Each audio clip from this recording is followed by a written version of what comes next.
ঘোষা শাস্ত্ৰৰ কথা আপোনালোকে কৈছে, এই ঘোষা শাস্ত্ৰ ভাগি সুন্দৰ এটা বগৰী বুলি ধৰি লওক।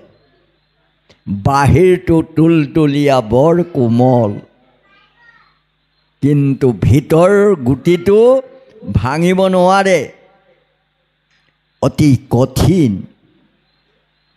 ঘোষা শাস্ত্ৰখনৰ আটাইতকৈ ডাঙৰ মহত্ব সেইটোৱেই যে বাহিৰে বাহিৰে তাৰ এই কোমল অংশখিনি বালকেও ল'ব পাৰে, বুঢ়ায়ো ল'ব পাৰে, বুঢ়ীয়েও ল'ব পাৰে, ছোৱালীয়েও ল'ব পাৰে, বোৱাৰীয়েও ল'ব পাৰে। সমস্তৰে হৃদয় পুলকিত কৰিবলৈ একমাত্ৰ সমৰ্থবান হৈছে ঘোষাৰ ঘোষণা। আমাৰ মহাপুৰুষজনাই ঘোষা শাস্ত্ৰৰ যোগেদি আমাৰ এই বৈষ্ণৱ ভক্তিবাদটো ঘোষণা কৰিছে। মই এইখিনিতে আপোনালোকলৈ চৰিত্ৰৰ এটা কথা আগবঢ়াইছোঁ। গণকুশী স্থানৰ পৰা পাটবাউসী স্থানলৈ আহি আছে। হাতত এটা গাখীৰৰ চুঙা গুৰুজনালৈ লৈ আহিছে। পন্থতে এনেকুৱা এজন অদ্ভুত মানুহ লগ পালে, সাধাৰণ মানুহতকৈ এহাতমান ওখ, প্ৰজংঘ, অথচ গাৰ ৰূপ একেবাৰে অন্ধকাৰ, এডাল হাতত মস্ত টাঙোন। মাধৱদেৱক আগচি ধৰিলে। তুমি কলৈ যোৱা? বোলে মই জগতগুৰুৰ পাশলৈ যাওঁ। বাট এৰি দিয়া, মই গুৰুক লগ কৰিবলৈ আহিছোঁ। বোলে তেওঁ যে জগতগুৰু, সেইজন জগতগুৰু কোন? বোলে শংকৰদেৱ। তেৰা জগতৰ গুৰু? বোলে জগতৰ গুৰু। তুমি? বোলে আমি দাসৰো দাস, তাৰাৰ কিংকৰ। তাৰাৰ গুৰু কোন? বোলে সেয়া আমাৰ অগোচৰ। এয়া কি আনিছ? বোলে গাখীৰ আনিছোঁ গুৰুলৈ, দে। হাতত কাঢ়ি ল'লে, লৈ গাখীৰ চুঙা খাই পেলালে। আৰু সেই চুঙাটো দি দিলে মাধৱদেৱৰ হাতত। যা, এই চুঙাটো বাটত পেলাই থৈ নাযাবি, মই চাই আছোঁ, তই তোৰ জগতগুৰুক দিবিগৈ। আৰু গুচি গ'ল। মাধৱদেৱ একেবাৰে কলীয়া ডাৱৰৰ দৰে মুখ ক'লা পৰি গৈছে, আৰু গৈ শংকৰ গোসাঁই চৰণত পৰি তেওঁ চকু পানী টুকিছে। বাটৰ বিতান্ত ক'লে যে মই একো তেওঁৰ প্ৰতিকাৰ কৰিব নোৱাৰিলোঁ, তেওঁৰ চকুৰে যেন জুই অঙঠা বাজ হৈ আছে, আৰু তোমোৰালে অনা গাখীৰ চুঙাও খাই পেলালে। বাৰে বাৰে মোক প্ৰশ্ন কৰিছে, শংকৰ গোসাঁই তহঁতৰ তেওঁৰ গুৰু কোন? মই সেয়া ক'ব নোৱাৰিলোঁ। তেতিয়া মহাপুৰুষ শ্ৰীমন্ত শংকৰদেৱে ক'লে, বাৰু গাখীৰৰ সুদা চুঙাটোকে মোক দিয়াচোন। যদি খালে, চুঙাটো ল'লে, লৈ ক'লে, বহাৰ পো, ওচৰলৈ আহিল। ক'তা? গাখীৰ দেখোন খোৱাই নাই, গাখীৰটো পুৰ হৈ আছে। এই বুলি গুৰুজনাই আনদিনাখন অপেক্ষা কৰে, সেইদিনাখন অপেক্ষা নকৰি গাখীৰ খালে। গুৰুজনাই খোৱাৰ লগে লগে মাধৱ পুৰুষকো ক'লে, তুমিও খোৱা। তেওঁ খালে। মাধৱদেৱ তস্মান হ'ল যে সেই গুৰু পন্থত এজন যাৰ আতিগুৰি একো নাপালোঁ, এনেকুৱা এজন ঘোং ক'লা, তেনেকুৱা মানুহ এজনে ভোজন কৰিলে অৱশেষ।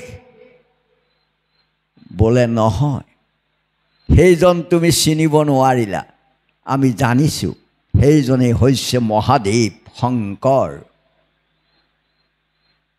তোমাক তেওঁ ভক্ত হিচাপে তোমাক ভাবি তোমাক চাবলৈ আহিছিল আৰু তোমাক পৰীক্ষা কৰিছিল। পিছে তুমি আমাৰ গুৰু কোন বুলি ক'লা? বোলে সেয়াটো আমাৰ অগোচৰ, আমি ক'ব নোৱাৰিলোঁ। তেতিয়া গুৰুজনাই ক'লে, মুক্তিত নিস্পৃহ যিটো সেহি ভকতক নমো ৰসময় মাগহ ভকতি। বেদ পুৰাণ গীতা ভাগৱত সকলো ৰোমন্থন কৰি চালেও আমি এটা কথা পাওঁ, সেইটোৱে হৈছে মুক্তি। তাৰ ওপৰত আৰু একো বস্তু নাই। হাজাৰ হাজাৰ বছৰ মহা মহা ঋষিসকলে তপ সাধনা কৰি এটাই বাঞ্ছা কৰে, যাতে মুক্তি লভ। সেই মুক্তিৰ পৰ্যন্ত যাৰ কোনো আসক্তি নাই, তেনে এজন পুৰুষৰ কোনোবা ভাৰ্যাৰ প্ৰতি আসক্তি থাকিব, ঘৰৰ সা সম্পত্তিৰ প্ৰতি আসক্তি থাকিব, বা নিজৰ দেহৰ প্ৰতি তেওঁ আসক্তি থাকিব? তেওঁ একো আসক্তি নাথাকে। মুক্তিত পৰ্যন্ত যিজন নিস্পৃহ, গতিকে সেই তেনেকুৱা এজন ভকত, সেই ভকতেই হৈছে মোৰ গুৰু। কাৰণ কৃষ্ণ ভগৱন্তয়ো উদাত্ত কণ্ঠে কৈছে, ভকতেহে জ্ঞান, ভকতেহে ধ্যান, ভকতত পৰে মই নিচিন্তহো আন। ভকতেই মোৰ জ্ঞান, ভকতেই প্ৰাণ, আৰু মই ভকতকে দিনে নিশাই চিন্তা কৰি থাকোঁ। ভকতৰ মুখে, ৰত্নাৱলীত লিখিছে, ভকতৰ মুখে ভুঞ্জু যেন কৰি, ভকতৰ মুখেদি মই সামান্য কিবা এটা যদি খাওঁ, সেই তাত মই যিমান তৃপ্তি লওঁ, তৃপ্তি পাওঁ, হাজাৰজন উগ্ৰ তপাই যজ্ঞত আহুতি দিলেও মই ইমান তৃপ্তি নাপাওঁ। ভকতৰ মুখে ভুঞ্জু যেন কৰি, বৰ্ণিৰ হোমে নোহে টাংক সৰি।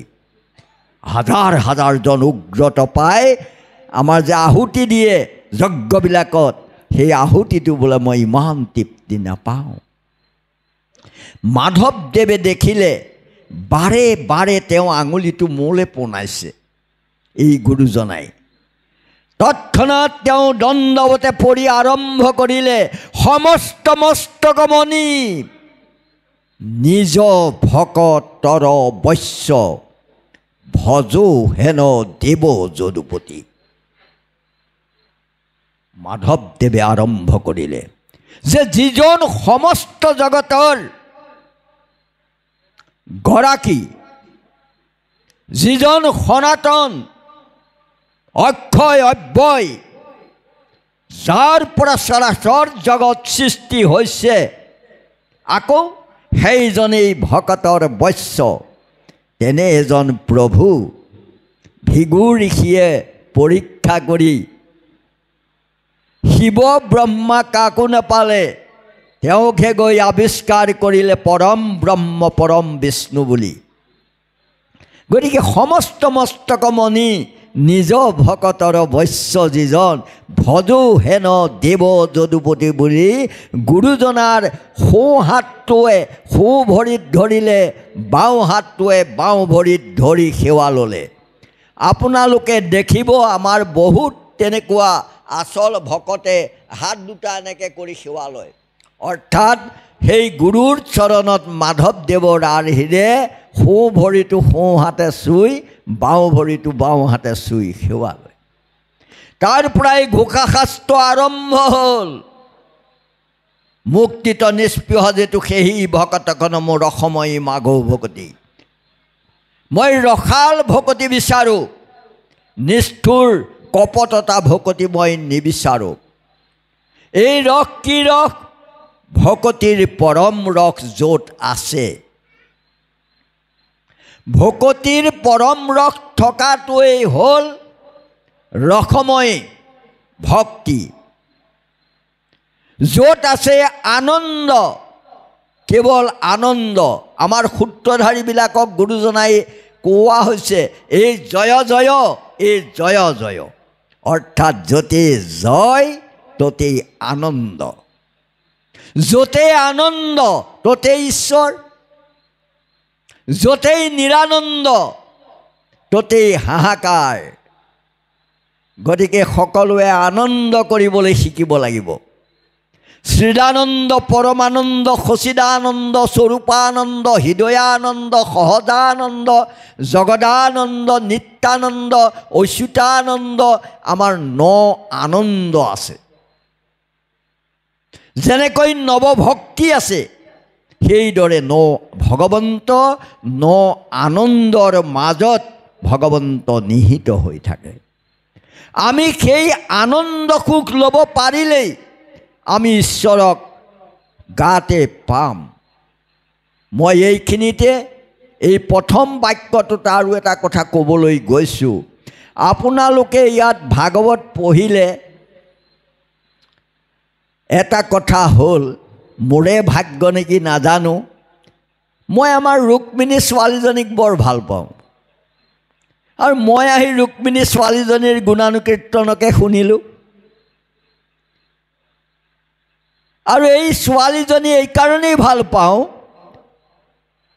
যে প্ৰথম প্ৰেম পত্ৰখন হিয়া উজাৰি নিজে ভাল পোৱা স্বামীলৈ প্ৰেৰণ কৰা প্ৰথম প্ৰেম পত্ৰখনেই লিখিছে ৰুক্মিণী আয়ে, যিখন কীৰ্তনৰ বক্ষভাগ অধিকাৰ কৰিছে। ৰুক্মিণীয়ে কৃষ্ণলৈ দিয়া দশমৰ সেই পত্ৰখনৰ বাহক কোন? বেদৰ ওপৰত সিদ্ধি লাভ কৰা, চতুৰ্বেদৰ ওপৰত যিজনে সিদ্ধি লাভ কৰিছে, যিজনে বাহাদুৰি কৰি ওপৰলৈ হাত তুলি ক'ব পাৰিছে, মই স্বৰ্গৰ চন্দক যোগ বলে আনি তোমাৰ সাক্ষাৎ কৰি দিব পাৰোঁ, দ্বাৰকাৰ কৃষ্ণ কোন হয় মই তৎক্ষণাত আনি দিম, সেইজন বেদৰ নিধি, বেদৰ ভঁৰাল, সেইজনে আমাৰ ৰুক্মিণীৰ প্ৰেম পত্ৰখন লৈ গৈছে কৃষ্ণলৈ। আৰু গৈ কৃষ্ণক দিলে। দিয়াৰ লগে লগে এই যে ক'লোঁ ভকতৰ বৈশ্য, কৃষ্ণ গুৰুজনো ভকতৰ বৈশ্য, গতিকে তেওঁ ইমান বৈশ্য, ক'লৈকো যাওঁতে কিন্তু বলভদ্ৰক নেৰে, ক'তো নেৰে, বলভদ্ৰক লগত লৈ যায়। আৰু বাকীবিলাকতো সমনীয়াবিলাক আভিৰ বালকবেহি চলে, আভিৰ মানে সমনীয়া লগৰীয়াবিলাকতো লৈ ফুৰে। সেইদিনা তেওঁ হয়তো পানী গিলাচো খোৱা নাই।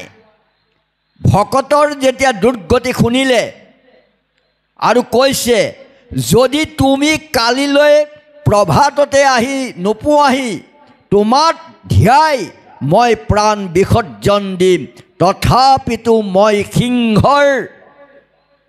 সিংহৰ ৰমণী হৈ মই শিয়ালক স্বামী বৰণ নকৰোঁ। কৃষ্ণই এই প্ৰেম যিটো,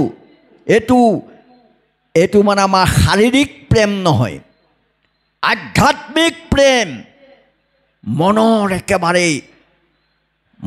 একেবাৰে আচুতীয়া কোণৰ পৰা লেখা এটা অতি ভক্তিৰ প্ৰেমেৰে চিঠিখন লিখিছে।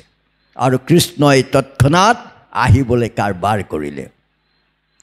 কৃষ্ণৰ লগত সদায় ঈশ্বৰে ভকতৰ লগত আলোচনা কৰি কাম কৰে বৈকুণ্ঠত। নাৰদকতো নেৰেই, নাৰদ এজন মন্ত্ৰী। নাৰদৰ কৰ্তব্যমতে নাৰদ আহি তৎক্ষণাত হাজিৰ হ'ল। হাজিৰ হৈ ক'লে, হে কৃষ্ণ, উহি দ্বাৰকাহন্তে কামৰূপ পাত কুন্দিল নগৰ মাস 4 কেৰ পথ। 4 মাহ লাগে ইয়াৰ পৰা তালৈ যাবলৈ। তুমি কালিলৈ ৰাতিপুৱা কেনেকৈ পাবাগে? দিলে নহয় বাধাটো লগাই। এই দ্বাৰকাৰ পৰা কোন দিনলৈ 4 মাহ লাগে একদম খাটাং। গতিকে তুমি কেনেকৈ পাবাগৈ? এক কৰ্ম কৰহ তুহু তৎক্ষণাৎ তোমাৰ ৰথ, সিখন ৰথ বিচৰা। স্বপ্নবেশ কৰি থাকিলে নহ'ব। দাউকক মাতা। বৈকুণ্ঠৰ পৰা দাউকে ৰথ আনি যোগাই দিলে। সেইখন ইমান বেগৱান ৰথ, আমাৰ ৰাজধানীয়ে অসমৰ পৰা তাত পাবলৈ 33 ঘণ্টা লাগে, কিন্তু সেইখন ৰথে ইয়াত পাবলৈ হয়তো 12 ঘণ্টা নালাগিল আৰু আহি ইয়াত স্থিতি দিলে। গতিকে ইমান ভকতৰ জেগা এখন অসমখন, ইমান সতী সাধ্যৰ জেগা যে কৃষ্ণক দ্বাৰকাৰ পৰা একদম খুহুতীয়া কথাত আমাৰ ল'ৰাহঁতৰ কথাত ক'বলৈ গ'লে চোচৰাই আনিলে, অকণো সময় নিদিলে।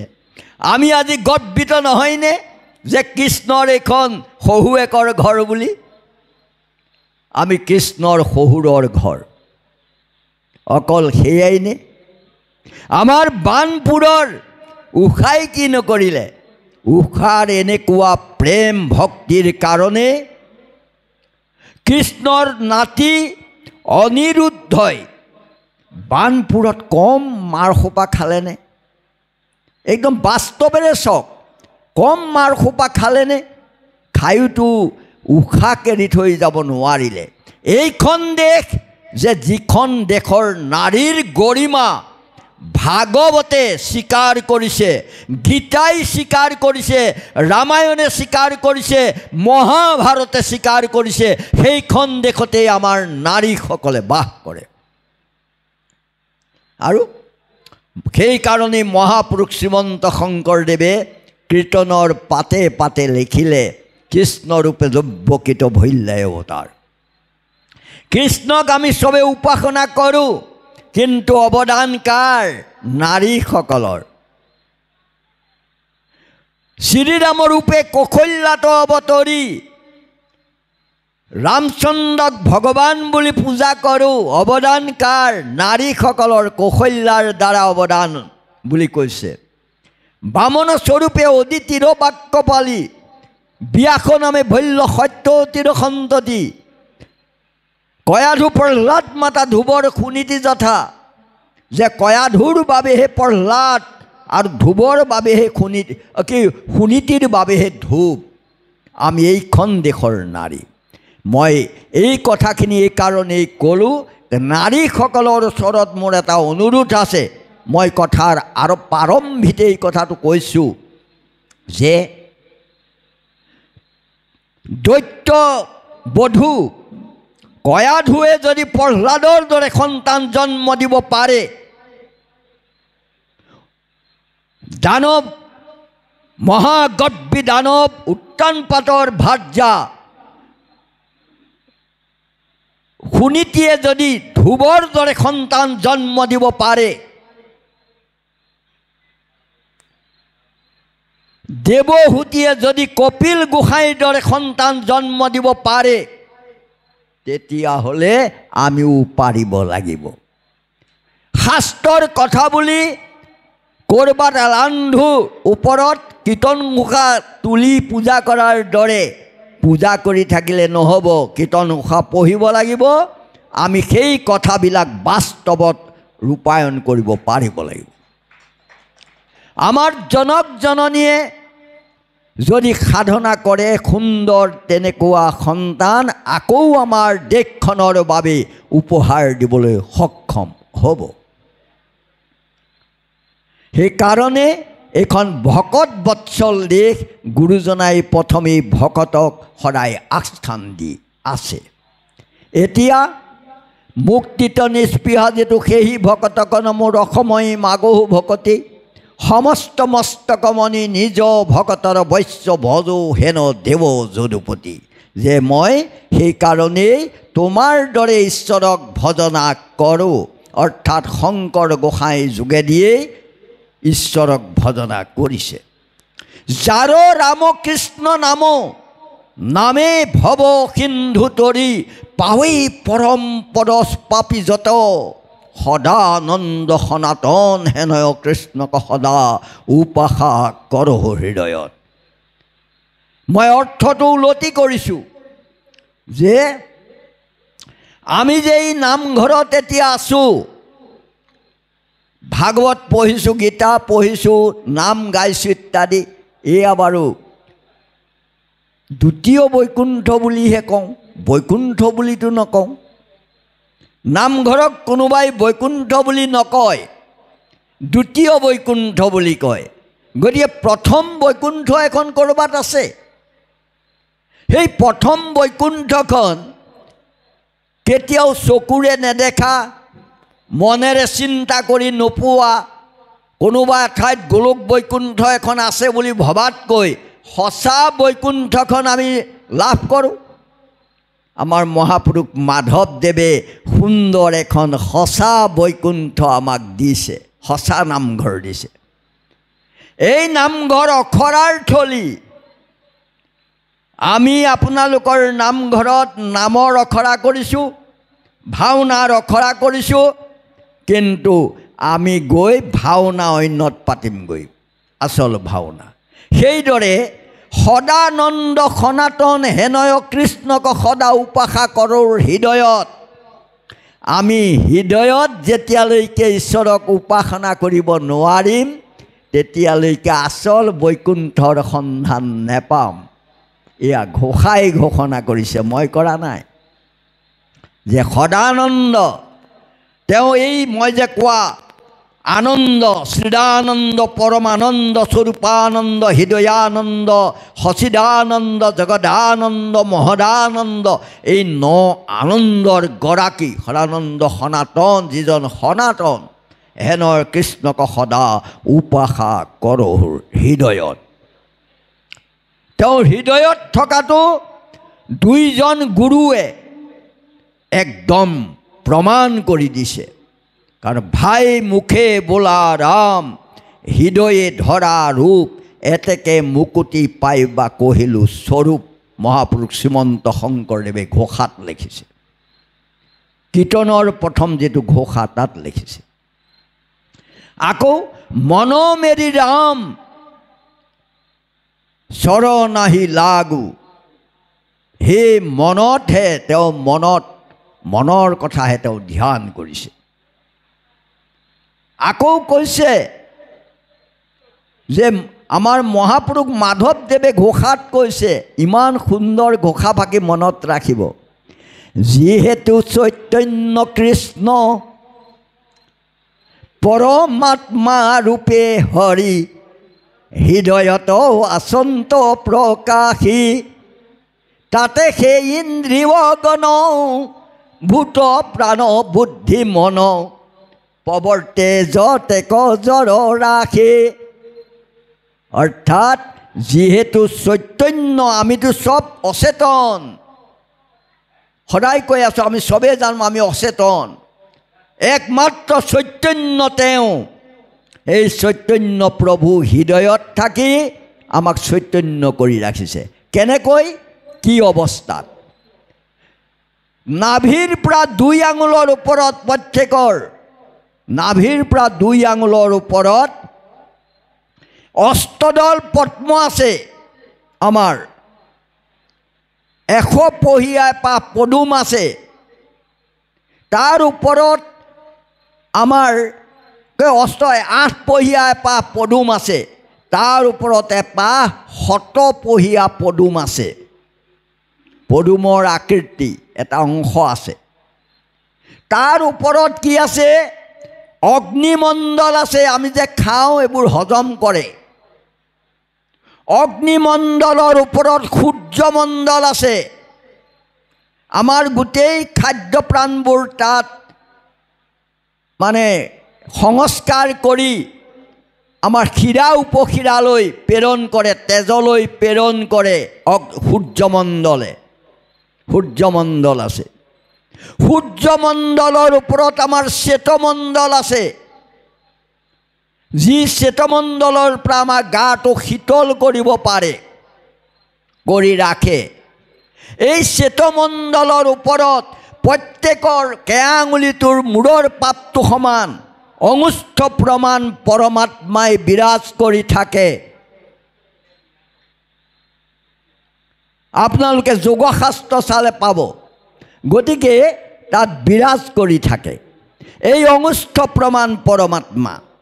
আৰু এইটোকে মহাপুৰুষ মাধৱদেৱে ইমান সুন্দৰকৈ বতাই দিলে, যিহেতু চৈতন্য কৃষ্ণ পৰমাত্মা ৰূপে হৰি হৃদয়ত আচন্ত প্ৰকাশী, তাতে সেই ইন্দ্ৰিয় গণ ভূত প্ৰাণ বুদ্ধিমন প্ৰৱৰ্তে যতেক জৰ ৰাখি।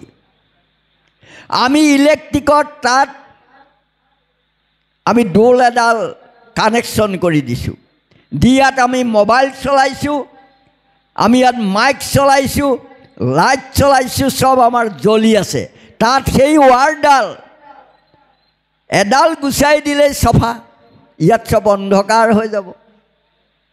সেইদৰে আমাৰ পৰমাত্মা যি অঙুষ্ঠ প্ৰমাণ পৰমাত্মা আছে, তাতে আশ্ৰয় কৰি, তাতে কানেকশ্যন কৰি হাতেৰে হাতৰ কাম কৰিছে, ভৰিয়ে ভৰিৰ কাম কৰিছে, নাকেৰে নাকৰ কাম কৰিছে, কাণেৰে কাণৰ কাম কৰিছে, বিবেকেৰে বিবেকৰ কাম কৰিছে, চালে শীতাপ অনুভৱ কৰিছে ইত্যাদি। আৰু এই পৰমাত্মাই আমাক যিদিনাই ত্যাগ কৰিব, সেইদিনাই কিন্তু আমি এডাল জগা কাঠ, আমি শ হৈ যাম, এটা মৰা শ। মানুহে দেখিলে এই মানুহ এটা মৰি আছে, গা ধুবগৈ লাগিব, গা ধোওঁগৈ আৰু কতনো কি কৰোঁ ঠিক নাই, তেনেকুৱা হৈ যাওঁ। ইমান সুন্দৰ দেহা এটা শ হৈ যোৱাৰ লগে লগেই আমিতো চবেই থুই পেলালোঁ আৰু চবেই আমি চোৱা হৈ গ'লোঁ। কিন্তু আমাক চৈতন্য কৰি সুন্দৰ কৰি কোনে ৰাখিছে? সেই সুন্দৰতম পৰমাত্মা প্ৰভুৱে। আমি এইটো সদায় জাগ্ৰত কৰি ৰাখিব লাগে। সেইকাৰণে আমি সকলোৱে এটা চিৰি লেখোঁ, নামটোৰ আগত চিৰি আমুক, চিৰি তামুক। কিয় লেখোঁ? চিৰিটোত এটা মৰা শ দিওঁ, তালবিয়া শ। এই শটোক কি কৰোঁ? মাধৱদেৱ পুৰুষে ঘোষাৰ ঠাইত কৈছে যে দীঘৰিকাৰে ঈশ্বৰক বুজায়। আমি ওপৰত এডাল দীঘৰিকাৰ দি দিলোঁ চিৰিটোৰ, নিদো জানো? ওপৰত শটোৰ ওপৰত এডাল দীঘৰিকাৰ দি দিওঁ। এই দীঘৰিকাৰডাল আকৌ ৰকাৰেৰে শটোত ৰমণ কৰাই দিওঁ। অৰ্থাৎ দীঘৰিকাৰ ৰূপী ঈশ্বৰে, এইটো এটা প্ৰতীকধৰ্মী, দীঘৰিকাৰ ৰূপী ঈশ্বৰে আমাক ৰমণ কৰি থকালৈকে আমি মৰা শবোৰ চৈতন্য হৈ আছোঁ, কথা ক'ব পাৰিছোঁ, তামচা কৰিব পাৰিছোঁ, আনন্দ কৰিব পাৰিছোঁ। আৰু সেই দীঘৰিকাৰ ৰূপী ঈশ্বৰে ৰমণ কৰিবলৈ এৰিলেই প্ৰত্যেকটো মৰাশ হৈ যাওঁ। সেইকাৰণেই কৈছে এই চৈতন্য ৰূপী ভগৱান হৃদয়ত বিৰাজ কৰি থকালৈকেহে আমি আচলতে আমাৰ সকলো ক্ৰীড়া প্ৰক্ৰিয়াবিলাক চলি থাকে।